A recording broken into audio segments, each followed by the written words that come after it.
जय हिंद दोस्तों, कैसे हैं आप लोग और कैसे चल रही है आपकी स्टडी। दोस्तों आज की इस वीडियो में हम लोग क्लास 12 फिजिक्स का 22 सबसे महत्वपूर्ण एमसीक्यू महत्वपूर्ण प्रश्नोत्तर देखने वाले हैं। देखिए दोस्तों, हमने पार्ट 1 वीडियो में 40 सबसे महत्वपूर्ण एमसीक्यू क्वेश्चन देखा था और आज की इस वीडियो में हम लोग 22 सबसे महत्वपूर्ण एमसीक्यू क्वेश्चन देखने वाले हैं। देखिए दोस्तों, हम वही प्रश्न आपको बताएंगे जो हर साल आपकी एग्जाम में पूछे जाने वाले प्रश्न है। आपके पास बिल्कुल भी समय नहीं है तो आपको रिपीटेड प्रश्नों को तैयार करना है, यानी कि जो 2-3 बार आ चुके हैं एग्जाम में उन प्रश्नों को तैयार करना है। ठीक है, तो चलिए दोस्तों, आपको समय को बर्बाद ना करते हुए वीडियो करते स्टार्ट। वीडियो को स्टार्ट करने से पहले वीडियो को लाइक और चैनल को सब्सक्राइब जरूर कीजिएगा। तो चलिए दोस्तों, हम लोग उनको देखते भी हैं और समझ भी लेते हैं।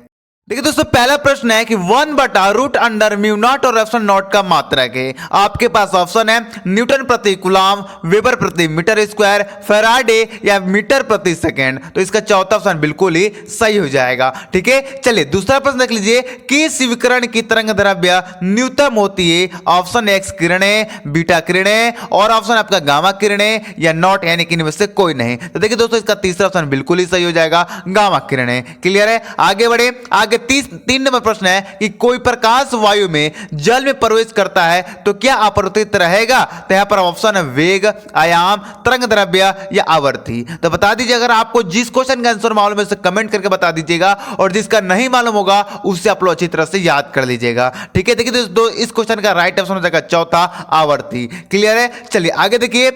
देखिए दोस्तों, 4 नंबर प्रश्न के फोटॉन की ऊर्जा का सूत्र है ऑप्शन H/c लेमडा या H/c लेमडा या Hc या Hb/p। तो इसका देखिए राइट ऑप्शन आपका पहला हो जाएगा Hc/लेमडा। क्लियर है, आगे बढ़े। आगे देखिए 5 नंबर प्रश्न है कि 1 MeV के तुल्य ऊर्जा है। तो देखिए दोस्तों, चौथा ऑप्शन बिल्कुल ही सही हो जाएगा 931 MeV। क्लियर है, चलिए दोस्तों, हमारे जो नेक्स्ट क्वेश्चन है उनको भी देखते हैं और अच्छी तरह से उनको भी हम लोग समझ लेते हैं।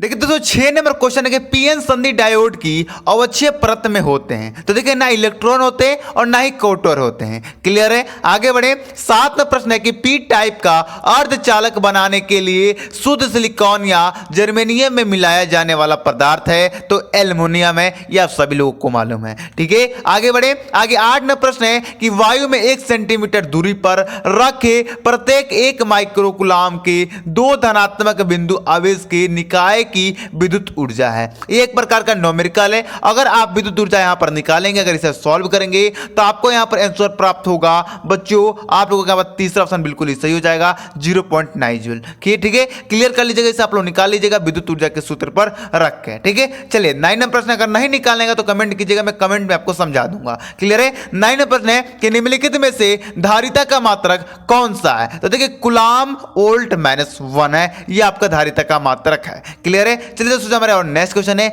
उन्हें भी हम लोग देख लेते हैं।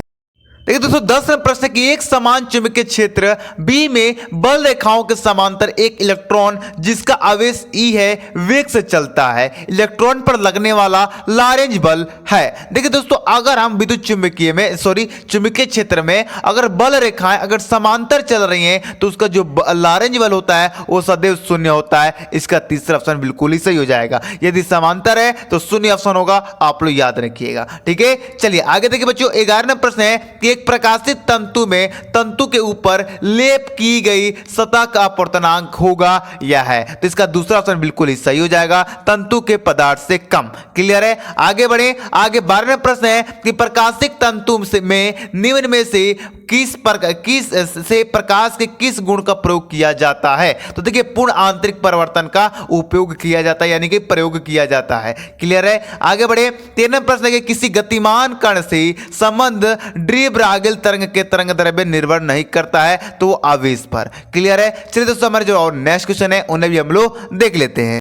14 नंबर प्रश्न कि एक हाइड्रोजन परमाणु को आयनित करने के लिए आवश्यक न्यूनतम ऊर्जा है। देखिए दोस्तों, बहुत ही इंपॉर्टेंट क्वेश्चन है, ये 2022 में पूछा गया प्रश्न है। तो देखिए, इसका राइट ऑप्शन आपका दूसरा हो जाएगा 16.6 eV। क्लियर है, आगे बढ़े। 15 प्रश्न कि पी टाइप चालक प्राप्त करने के लिए जर्मेनियम में थोड़ा अपद्रव्य मिलाया जाता है, अपद्रव्य की संयोजकता है? तो 3 हो जाएगा, इसका दूसरा ऑप्शन बिल्कुल ही सही हो जाएगा। क्लियर है, आगे बढ़े दोस्तों। आगे हमारा 16 प्रश्न है कि धारावाहिक बाई चालक के चारों ओर उत्पन्न क्षेत्र होता है तो वो केवल चुंबकीय क्षेत्र होता है। ठीक है, चलिए आगे देखिए 17वां प्रश्न है कि चुंबकीय क्षेत्र बी में वेग v में गतिमान आवेश p के एक कण ऊपर लगने वाला बल F है। देखिए अगर चुंबकीय क्षेत्र b है, वेग v है, तो गतिमान आवेश q पर एक कण लगने वाला बल क्या हो जाएगा? इसमें से राइट ऑप्शन बता दीजिए। तो 17 का आप लोगों को यहाँ पर राइट ऑप्शन हो जाएगा तीसरा q b गुणे b।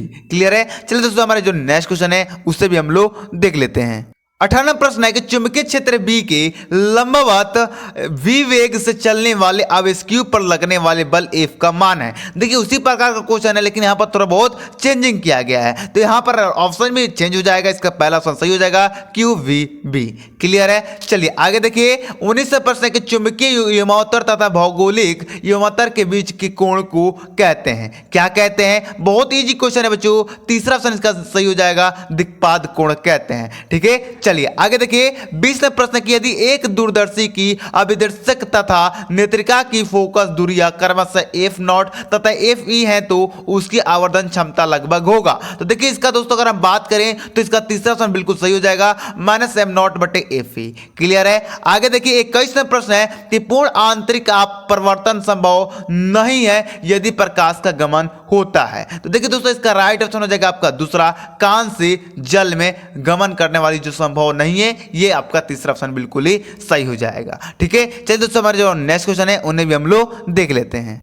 22वें प्रश्न की हाइगेंस के अनुसार प्रकाश तरंगे होती है। तो देखिए दोस्तों 22 का अगर राइट ऑप्शन की बात करें तो पहला ऑप्शन सही हो जाएगा यांत्रिक अनुदैर्ध्य। और दोस्तों ये था लास्ट हमारा प्रश्न इस वीडियो का। अभी मैं आपसे एक जरूरी बात करना है। देखिए दोस्तों आप लोगों के पास समय कम था, ठीक है, मैं जानता था कि फिजिक्स की तैयारी करने के लिए आपको मात्र एक दिन ही मिलेंगे, इसलिए मैंने ऑलरेडी पहले ही पूरे वीडियो बना दिया है फिजिक्स के ऊपर और वीडियो अपलोड भी हो गया इस चैनल पर। अब आपको कि सर अपलोड कर दियो, हमें तो दिख ही नहीं रहा है। देखिए इस चैनल के डिस्क्रिप्शन में या इसी चैनल के कमेंट बॉक्स अगर खोलिएगा तो पहले कमेंट मेरा ही होगा और यदि डिस्क्रिप्शन खोलिएगा तो उसमें मैंने सारे वीडियो का लिंक दे दिया है और सबसे ऊपर मैंने एक प्लेलिस्ट का लिंक दिया है। उस लिंक पर क्लिक करेंगे ना तो सारे वीडियो निकल के आ जाएंगे और उन वीडियो में दो नंबर वाले प्रश्न, 4 नंबर वाले प्रश्न, 5 नंबर वाले प्रश्न और 3 नंबर वाले प्रश्न, ये सारी चीज उसमें हमने क्लियर करा दिया है। देखिए दोस्तों जो आपका दीर्घ उत्तरीय प्रश्न वो मैंने क्लियर नहीं करा है, तो आज अभी दोपहर तक मैं वो क्लियर करा दूंगा आप लोगों का। क्लियर है? तो चलिए दोस्तों मिलते हैं आपको अगले वीडियो में, तब तक जाने का इजाजत दीजिए। जय हिंद, जय भारत।